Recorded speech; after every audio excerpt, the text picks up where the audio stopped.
자, 오늘 저는 본문의 말씀을 통해서 풍랑을 만난 사람들, 이란 제목으로 함께 은혜를 나누고자 합니다.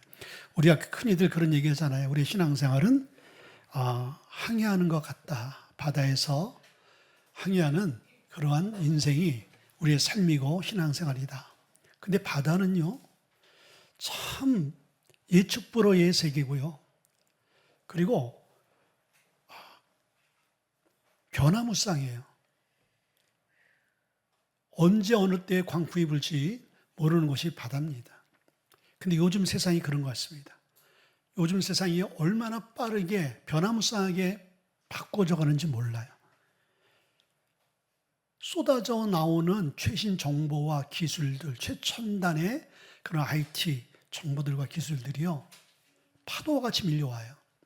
근데 그 속에서 우리 믿는 하나님의 자녀들이 평안과 믿음의 길을 잃어버릴 때가 너무나 많아요. 그래서 우리는 흔들리고요, 때로는 방향을 잃어버릴 때가 너무나 많습니다. 그래서 성도들이 이런 얘기들을 많이 하잖아요. 목사님, 제가 믿음으로 말씀대로 살려고 그러는데 왜 이렇게 어려움이 닥쳐요? 왜 이렇게 고난이 있습니까? 그런 얘기들을 많이 하지 않습니까? 근데 여러분, 그 말에 여러분들 공감이 되죠?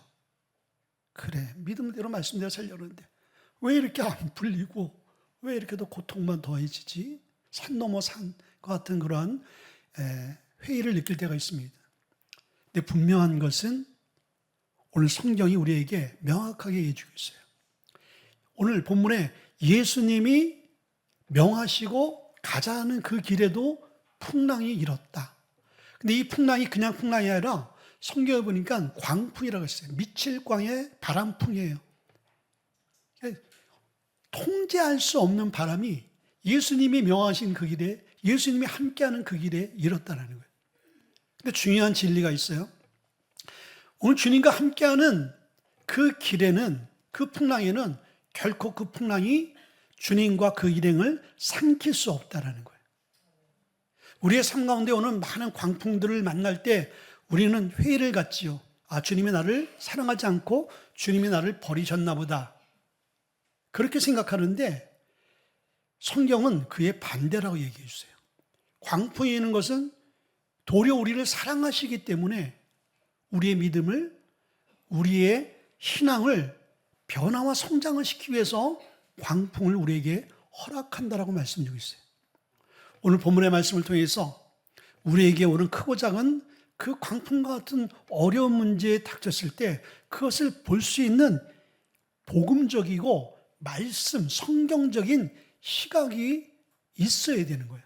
그러게 되어질 때 우리는 그 광풍 앞에, 그 시련 앞에, 그 고통 앞에 우리는 좌절하지 않을 수 있는 거예요. 자, 주님이 우리에게 주시는, 허락하는 광풍은 뭐냐? 첫째는 풍랑은 구원의 여정이다 라고 말씀드리고 있어요. 22절 23절 말씀 보니까 하루는 제자들과 함께 배에 오르사 그들에게 이르시되 호수 저편으로 건너가자 하시매 이에 떠나 행선할 때 예수께서 잠이 드셨더니 마치 광풍이 호수로 내리침에 배에 물이 가득하여 되어 위태한지라 라고 말씀드리고 있어요. 자, 예수님께서 뭐라고 말씀드리고 있어요? 호수 저편으로 가자. 분명히 방향을 얘기했어요. 여기서 얘기하는 것은 그 지역과 방향이기보다는 오늘 주님이 말씀하신 그 지역은 복음의 미션의 지역을 얘기하는 거예요. 자, 주님이 말씀하신 호수 저편은 성경에 보니까 오늘 우리가 읽은 성경 뒤편에 오늘 26절과 27절 이렇게 말씀 보게 되어지면은 거라사인의 땅, 데가볼리 지역인 거예요. 자, 그 지역은 이방인 땅인 거예요. 그리고 나중에 성경에 보면 알겠지만은 마태복음 말씀에 보게 5장 말씀 보게 되지만 그것은 돼지들을 많이 키우는 그러한 지역이었어요. 여러분들, 돼지는요, 구약의 율법에 보게 되면 부정한 짐승이에요. 그래서 이슬람 사람들은 돼지고기를 먹지 않잖아요. 그러니까 유대인들이 봤을 때는 그 지역은요, 아주 부정한 지역이기 때문에 갈 일이 없는 것입니다. 근데 예수님께서 그 지역으로 가자라고 말씀하고 있는 거예요. 근데 그 지역에 왜 갑니까? 그 지역에는 귀신 들린 사람이 한 사람 있었어요. 얼마나 귀신이 들었는지 흉악한 귀신, 군대 귀신이라고 얘기해 주겠어요. 그래서 무덤에서 살아요. 그의 몸은 마을 사람들이 통제하기 위해서 온갖 쇠줄로 다 묶어놔봤어요. 옷을 다 벗고 삽니다. 그런데도 사람들이 이 미친 사람을 통제할 수 없는 광인인 거예요. 근데 예수님께서 아무도 거들떠보지 아니하고 모든 이 거라사 사람들이 다 포기해버린 그 한 사람, 그 한 사람을 위해서 오늘 그 광풍을 마다않고 가는 거예요. 감수하면서 가는 거예요. 예수님은 하나님의 아들이기 때문에 그 길에 분명히 광풍이 있을 것을 주님이 아셨지요. 그럼에도 불구하고 그걸 감수하면서 그거를 뚫고 간 이유는 뭡니까?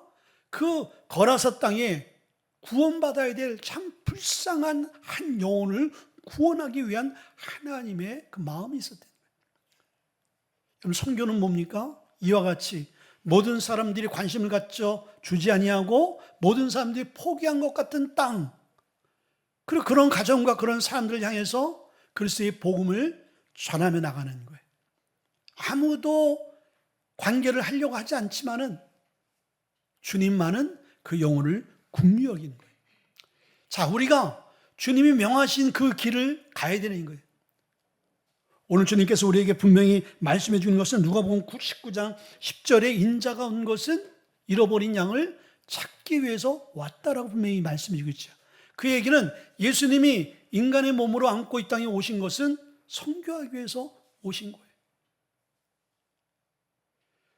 또 우리가 잘 아는 마가복음 16장 15절의 말씀 보니까 너희는 온 천하에 다니며 만민에게 복음을 증거하라. 이 이야기는 뭐예요? 예수님께서 마지막 승천하시면서 우리에게 말씀하시는 거예요.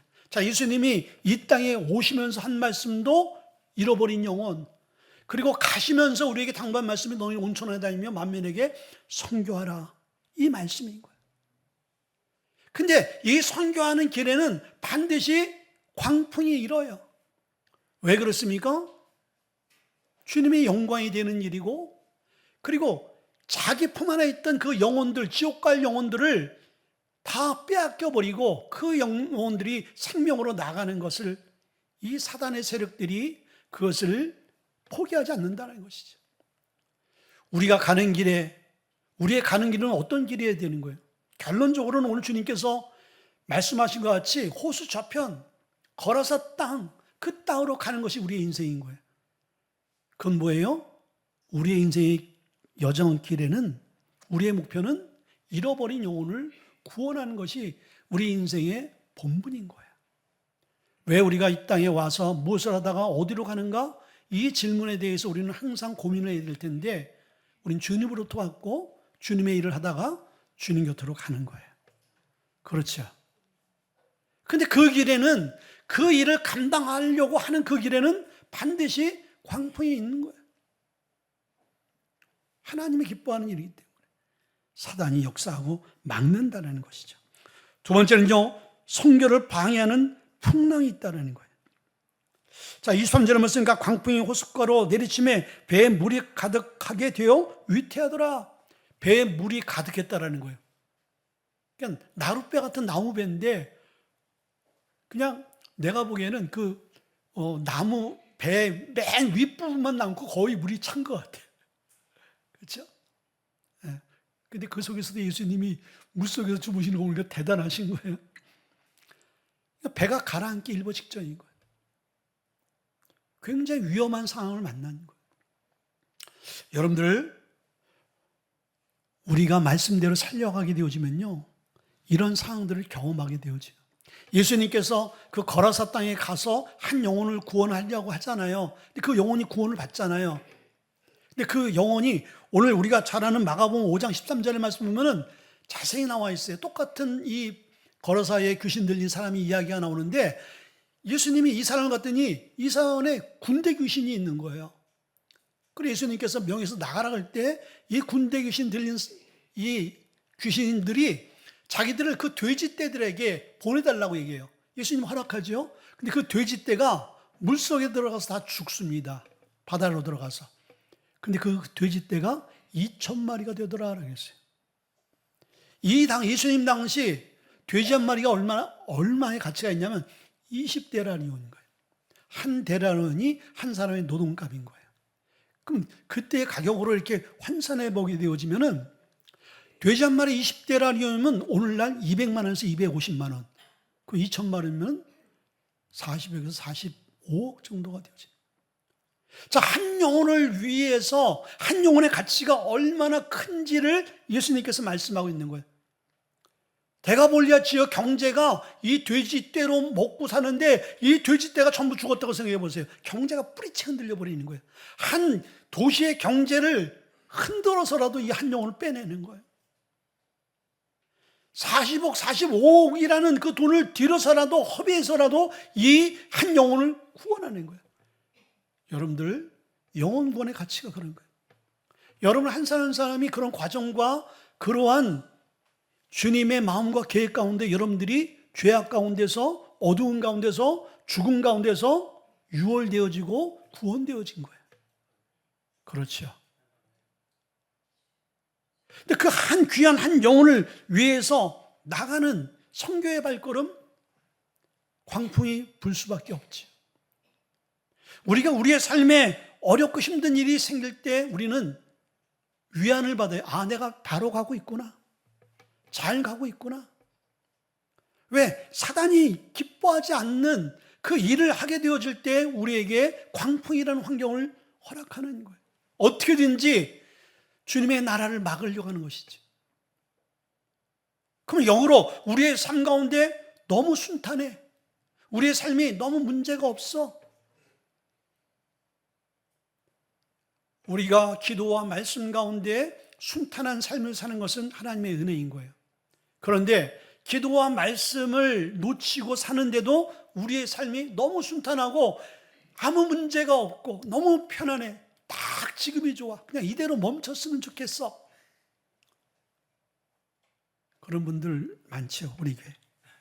더도 말고 덜도 말고 지금이 다 좋다. 야, 그냥 우리 이대로만 그냥 있자. 그러니까 기도로 시간 뺏기는 것, 예배로 뺏기는 것, 선교하는 것, 또 선교로 물질을 흘려보내는 것, 그냥 부담스러운 거야. 그냥 이대로가 좋은 거야. 여기가 저 쌓은 초막셋을 짓고 이곳에 주님과 함께 그냥 안주합시다. 근데 주님은 내려가라 그러잖아요. 세상 가운데 그 미션이 있는 곳으로 내려가라 그러잖아요. 여러분, 우리의 삶 가운데 풍랑이 없다? 도리어 어떤 증거냐면요, 사단이 야, 너희들은 우리 팀이야, 우리 편이야, 너희들은 이제 잘 가고 있어. 잘 가고 있는데 방해할 이유가 없잖아요. 그렇죠? 우리 팀인데, 우리 팀이 지금 상대방 골문으로 공격해 가서 아무도 없는데 골을 넣으려고 그럴 때 그 팀 수비수가 와서 태클 걸어가지고 골을 못 넣게 하는 경우가 있어요, 없어요? 없지요. 더 골을 넣기 위해서 돕잖아요. 사단이 그렇게 역사하는 거예요. 도리어 여러분 삶 가운데 문제가 없고 편안하다? 아, 나는 누구 편이다? 우리는 하나님의 편이 아닐 수가 있는 거예요. 도리어 그러한 자기 팀에게 풍랑을 주게 되어지면은 이 풍랑을 통해서 자기 편이었던 이 사람들조차, 성도조차 기도하게 되어지고 하나님을 붙들어서 하나님 편이 될 수가 있으니까 우리의 삶 가운데 문제가 없도록 만드는 거예요. 여러분들, 그 문제가 없는 게 우리에게 축복이 아니라 그것이 재앙이요 저주인 것입니다. 도리어 우리의 삶 가운데 풍랑이 있다는 것은 내가 주의 말씀대로 주의 미션을 잘 감당하는 길로 가고 있기 때문에 이 어려움이 있구나라는 것을 깨닫기를 주님으로 축원드립니다. 아멘. 선교의 길은 반드시 어려움이 있는 거예요. 우리가 주의 말씀대로 살면 살수록, 우리가 선교적 삶을 살아내면 낼수록 우리의 삶의 광풍은 더 크게 역사한다는 거예요. 두 번째는요, 풍랑은 믿음을 드러내는 증거가 되어지는 거예요. 24절의 말씀이니까 제자들이 나와 깨어 이르되 주여 주여 우리가 죽겠나이다 한데 예수께서 잠을 깨사 바람과 물결을 꾸짖으시니 이에 그쳐 잠잠하였더라 라고 말씀했어요. 첫째는요, 위기 속에 드러나는 믿음을 보게 되어지는 거예요. 우리의 믿음은 평상시 알 수 없잖아요. 평상시 여러분들 보면요, 다 목사님 같으세요. 다 얼굴 보면요, 그렇게 편안하시고 충만하시고, 저는 요즘에 이렇게 만나는 사람들 보면은 다들 목사님 같아. 우리 교회 아닌 분들도 인상이 그렇게 좋고요, 또 말씀도 얼마나 점잖게 하는지 몰라. 내가 도리어 내가 평신도 같아. 다 여러분들 우리가 문제가 없을 때는 다 우리가 믿음의 사람, 말씀의 사람, 영의 사람 같아요. 알곡과 쭉쟁이는요, 함께 있어서 모릅니다. 그런데 바람이 불어서 키를 칠 때 보면요, 쭉정이는 날아가요. 알곡만 떨어지게 되어 있어요. 주님은 믿음을 통해서 일하시잖아요. 믿음의 자를 기뻐하잖아요. 믿음이 하나님의 일을 만들잖아요. 그래서 주님은 우리의 삶 가운데 믿음이 있는지 없는지를 하나님이 드러나게 만드는 거예요. 그 드러나게 만드는 그 통로요, 도구가 뭐예요? 풍랑이라는 거예요. 풍랑이 일면요, 오늘 이들이 뭐라 그래요? 주여 죽겠나이다. 우리가 죽게 되었습니다. 아니, 풍랑이 일게 되어졌을 때, 그렇죠? 세상 사람들은 다 죽게 되었다라고 호소하고 그리고 절규할 수밖에 없는 거예요. 그러나 믿는 사람들은 그 가운데 주님을 바라보고 주님을 찾잖아요. 여러분들, 하나님이 왜 우리의 삶 가운데 풍랑을 주세요? 분명한 것은 우리의 믿음이 진짜 믿음이 되기를 원하시는 거예요. 아멘. 처음에 이들의 제자들이 주여 주여 죽겠나이다라는 그런 믿음 없는 이야기를 해요. 그 앞전에 예수님이 이 배를 타고 호수 저편으로 가기 전에도 하나님의 기적과 이적과 하나님의 말씀을 통해서 그들은 충분히 공부를 받고요, 주님이 어떤 분인지를 감을 잡았다는 것이죠. 그리고 그 주님이 곁에 있다라면 그 주님과 함께 이 문제를 해결할 수 있다는 믿음을 가져야 되는 거예요. 우리도요, 무늬만 그리스도인은 아니잖아요. 우리가 문제가 봉착했을 때 여러분들 그 문제 앞에 어떻게 여러분들을 대응하세요? 늘 얘기하는 거지만 주님과 함께 주님께 맡기는 것이 믿음 아닙니까? 그래서 여러분들, 풍랑은 도리어 우리의 믿음을 제대로 우리가 나의 믿음이 어떤지를 확인할 수 있도록 만들고, 그 믿음이 보완되어지고 그 믿음이 더 강해지기를 원하는 그러한 과정 속에서 우리의 믿음을 하나님께서 보게 하시는 거예요. 두 번째는요, 주님이 일어나실 때 믿음은 방향을 찾는 거예요. 자, 오늘 24절 보니까 예수께서 일어나서 바람과 물결을 꾸짖으시며 이에 그쳐 잠잠하더라. 오늘 이거는 세번역 현대인 성경이고요. 아까 우리가 먼저 읽었던 24절의 말씀은 개정 버전의 개혁 버전은 예수님께서 잠에서 깨사라고 말씀해 주는데, 여기서 오늘 현대인 성경은요, 예수께서 일어나사라고 말씀해 주세요. 자, 예수님께서 잠에서 깨는 것은 육체적인 잠에서 깨는 게 아닌 거예요. 예. 여기서 예수님께서 일어났다라는 것은 그냥 육체적인 그 잠에서 깨어서 일어나는 것이 아니라 헬라어 원어를 보게 되어지면 여기서의 말씀은 다시 서는 것을 얘기하는 거예요. 그리고 예수님께서 새로운 일을 만들기 위해서 주님이 일어나는 것을 얘기하는 것이고, 그리고 여기에서 서는 것은 권위를 갖고 다시 서는 것을 얘기하는 거예요. 그러니까 예수님 제자들이 당한 이 상황은 어떤 상황인가요? 죽게 되어진 상황인데, 절망적인 상황인데, 그리고 그들의 입술을 통해서 그들이 얘기하는 것은 부정적이고 그리고 소망이 없는 상황 가운데 예수님께서 그 상황에서 일어났다는 것은 우리가 잘 아는 예수님께서 부활하셨다, 예수님께서 죽음에서 일어나셨다라는 그 단어가 오늘 이 일어나다의 단어인 거예요. 예수님께서 죽음 권세를 깨고 일어나신 것은 뭐예요? 새로운 역사를 쓰는 거잖아요. 사망의 권세를 이기시고 이제 사망에서 생명으로 우리를 이끌어 가시는 거잖아요. 오늘 이들이 다 죽을 수밖에 없는 사망에 처한 이들의 모든 상황과 환경을 부활의 소망으로 바꾸어 주신다는 거예요. 그래서 그들이 부정적으로 생각했던 그들의 믿음의 방향들이 이제 부활의 주님을 찬양하는 방향으로 주님께서 바꿔놓는 그 놀라운 일을 하신다는 거예요.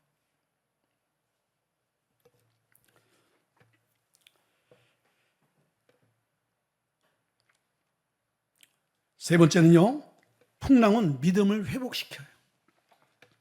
25절에 보니까 제자들에게 이르시되 너희의 믿음이 어디 있느냐 하시니 그들이 두려워 놀라게 여겨 서로 말하되 그가 누구에게 바람과 물을 명하여 순종하는가 하더라라고 말씀했어요. 자, 예수님께서 함께한 풍랑은 예수님의 일어나심으로 말미암아 이제 이게 잠잠해진 거예요. 자, 여러분들 우리의 삶 가운데 아까 얘기했듯이 풍랑이 일지만은 그 풍랑을 해결할 수 있는 방법은 배에 물이 차서 인간적으로 봐서는 다 이제 침몰할 수밖에 없는 것이 현실적인 거예요. 근데 놀라운 것은 주님이 함께 하니까 인간적으로 봐서는 이 배에 물이 가득했으면요 그냥 가라앉는 거예요. 근데 가라앉지 않고 있잖아요. 여러분, 이게 신비 아니겠어요? 예수 믿는 사람들의 상황과 환경은 정말 신비로운 것들이 너무 많아요. 아니, 저 사람은 이제 망하고 죽게 되어지고 이젠 저 사람은 포기할 만한 한 상황이 됐는데 그렇지 않고 그것을 계속 붙들고 그 자리에 서 있는 것을 보게 되어지거든요. 이 상황인 거예요. 여러분들, 그것도 기적이야. 배물이 차가지고 그 찬 상태에서 그냥 호수 저편으로 가는 그 역사를 보세요. 여러분, 한번 상상해 보세요.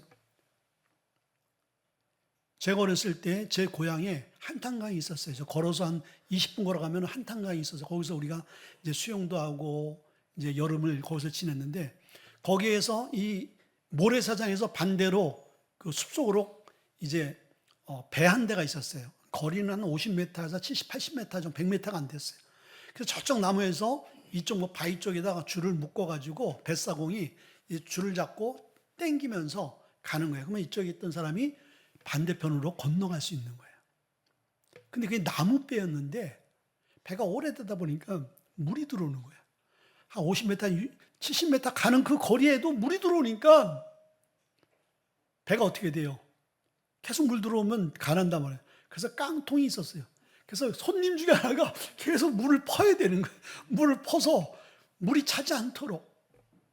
근데 예수님이 탄 배는요, 오늘 말씀 보니까 가득 찼어요. 근데 가라앉지 않는 거예요.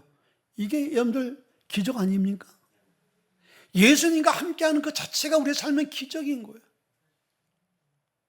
근데 우리는 그 기적을 경험하면서 우린 그것을 몰라요.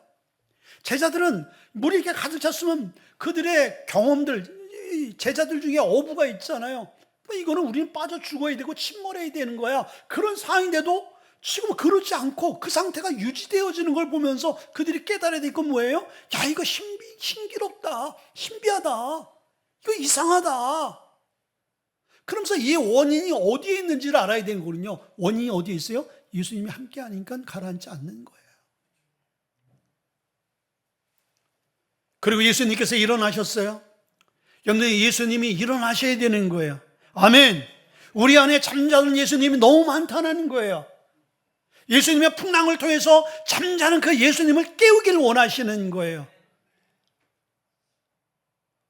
왜 그렇습니까? 이 풍랑은 우리의 힘과 능력으로 그걸 제압할 수 없어요. 다스릴 수 없어요. 근데 예수님이 일어나실 때 그 일어난다의 의미가 뭐예요? 새롭게 만드시고요, 새롭게 세워주시는 것이고요, 예수님의 권위를 세우시는 거고요, 그리고 새 역사를 세워가시는 거예요.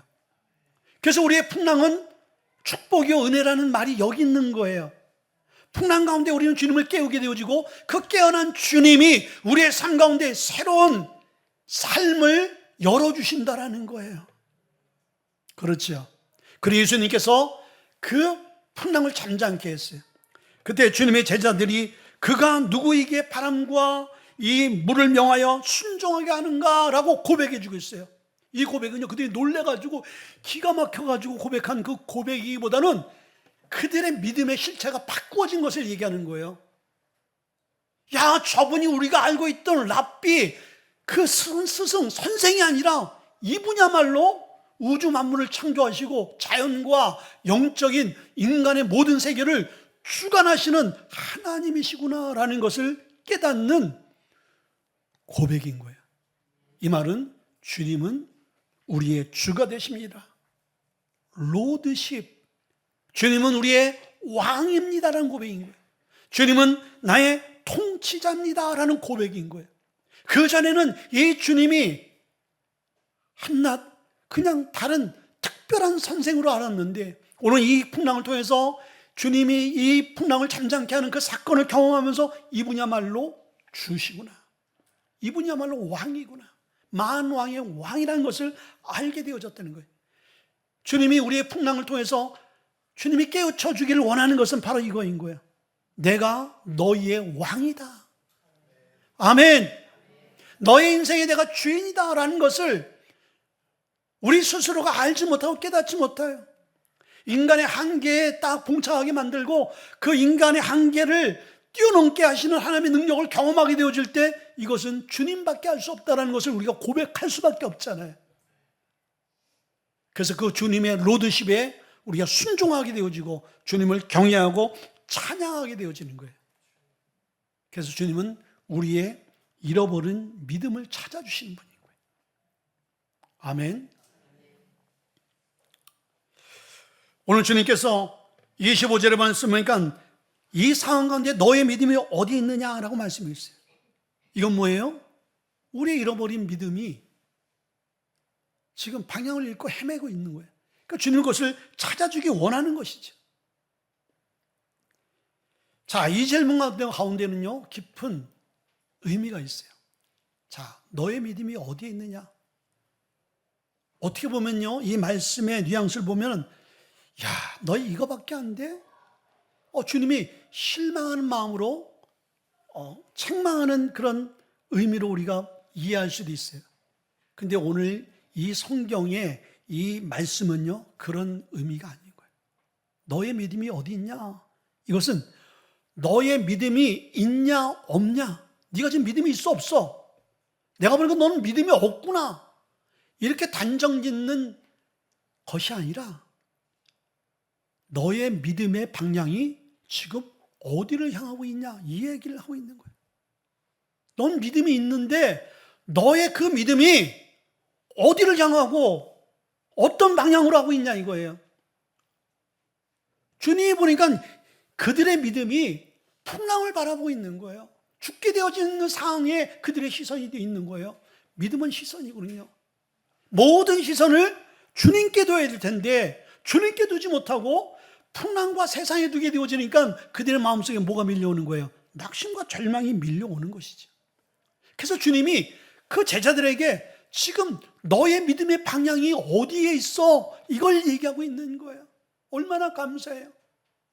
우린 믿음으로 말미암아 의롭게 되어지고 믿음으로 말미암아 승리하고 믿음으로 말미암아 구원되어지는데 그 믿음이 우리에게 없게 되어지면 어떻게 되어져요?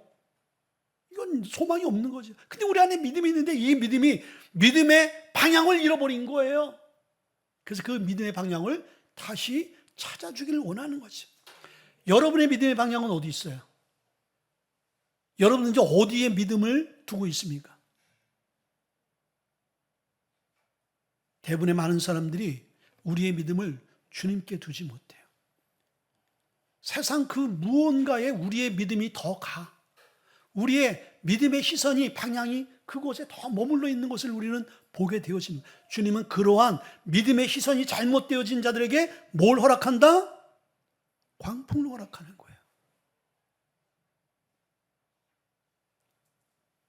그래서 여러분들 안에 지금 믿음의 시선이 잘못되어진 분들 있죠? 어떻게 해야 돼요? 오늘 이 말씀을 통해서 빨리 믿음의 시선을 주님께 돌려야 되는 거예요. 여러분 믿음의 시선이 계속 세상 가운데 두게 되어지면 어떻게 돼요? 풍랑을 만나는 거예요. 죽게 되어지는 상황을 보는 거예요. 자, 우리가 여기서 우리가 주여 주여 우리가 죽게 되었나이다, 이 고백이 그냥 글로 우리가 이 소리로만 들리니까 여러분이 실감이 안 나죠. 아마 죽게 되어진 상황을 경험해 본 분들은 알 거예요. 이 상황이 얼마나 처절하고 처참하고 고통스럽고 힘들고 어려운가를 알 수 있어요. 근데 왜 그 상황을 허락했어요? 오늘 이들은요, 예수님께서 가시고자 하는 그 방향, 또 이 거라사 땅 그 지역 가기 전, 그 후 모두의 상황 가운데 이 제자들의 믿음의 시선은 주님께 두지 않고 있었던 거예요. 주님이 그것을 하시고 풍랑이 있는 그곳으로 이들을 인도한 거예요. 그리고 풍랑을 경험함으로 말미암아 야, 내가 믿음의 시선을 잘못 두고 있었구나. 믿음의 시선을 돌려야 되겠구나 라는 것을 주님께서 알게 하신 거예요. 여러분, 풍랑은 우리 잃어버린 믿음을 되찾게 만드시는 하나님의 도구인 것입니다. 아멘. 마지막 두 번째는요, 회복된 믿음의 고백인 거예요.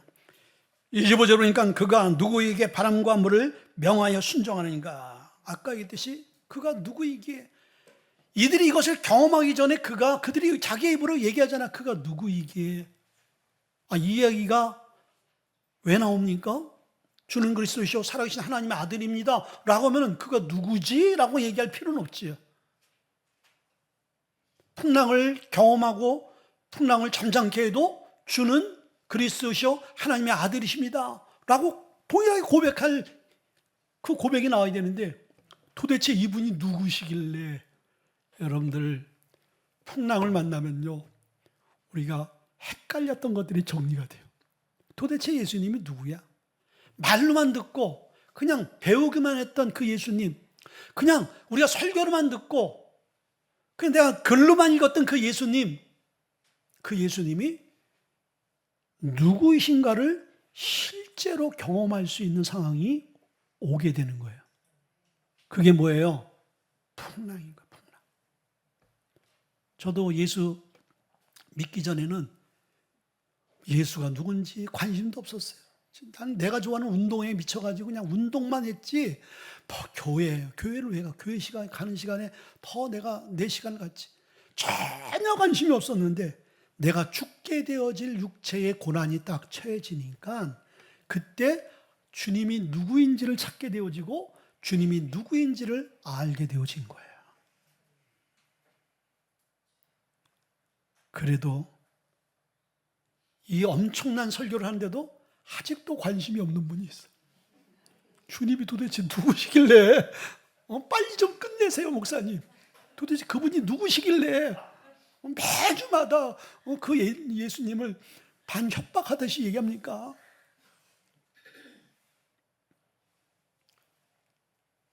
그런데 우리의 설교가, 특히 강단에서 선포된 이 설교가 여러분 귀에 아주 듣기 달콤한 소리로 들립니까? 아니면 쓴소리 들립니까? 반반. 쓴소리로 들려야 된다는 거예요. 어느 목사님이 그 유튜브 캡처한 거 보니까 나는 오늘 여러분에게 여러분의 마음을 불편하게 하기 위해서 이 시간 이 강단에 섰습니다. 여러분의 마음을 불편하게 만든다는 거, 설교가. 여러분들 병원에 가면은 의사 만나고 싶어요? 안 만나고 싶어요? 요즘의 의사는요 굉장히 상냥해요. 옛날의 의사들은요 얼마나 무서운지 몰라요. 나이 상관없어요. 직분 상관없어요. 제가 그때 서울대학병원에 제가 고등학교 때 공호부 우리 그 소개를 해가지고 그 병원을 갔는데, 그때 어떤 장군이 왔어요. 장군이. 자기가 빨리 진료를 받고 싶어가지고 막 그러는데 병원에는 통하지 않더라고요. 순서 지키세요 한마디 끝나더라고요. 그리고 의사들이 막 혼냈어요. 옛날에 여자가 남자 옷 벗으라면 벗어야 돼, 안 벗어야 돼요? 아우 창피해서 혼납니다.